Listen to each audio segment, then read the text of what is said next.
هذه هي باكورة النشاط العلمي لقسم الإذاعة والتلفزيون بكلية الإعلام جامعة ذي قار.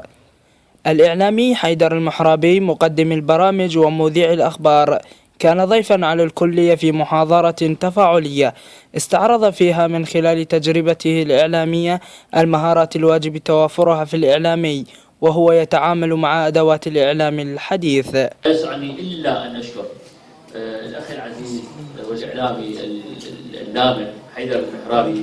رئيس قسم الإذاعة والتلفزيون الدكتور سعد إبراهيم قدم المحرابي للحضور بوصفه رساما أولا وإعلاميا ثانيا يمزج بين إبداع الفن ومحاكاة الإعلام للواقع. كانت دعوة كريمة جدا من دكتور سعد إبراهيم وزميلي صديق أحمد السعيدي.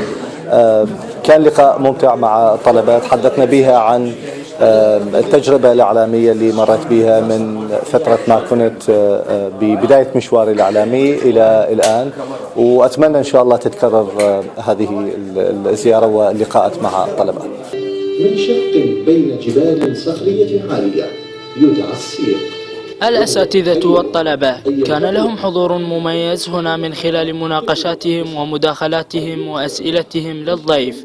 الطلبة بدورهم لم ينسوا أن يثنوا على مبادرة قسم الإذاعة والتلفزيون بتنظيم هذه المحاضرة التفاعلية. المحاضرة كانت تفاعلية جدا واستفدنا فيها الكثير من الإعلامي حيدر المحرابي في مسيرته الإعلامية والمشاكل التي واجهته. طبعا وأخيرا نوجه شكرنا لمجموعة نيوز روم التفاعلية وإلى الدكتور سعد إبراهيم.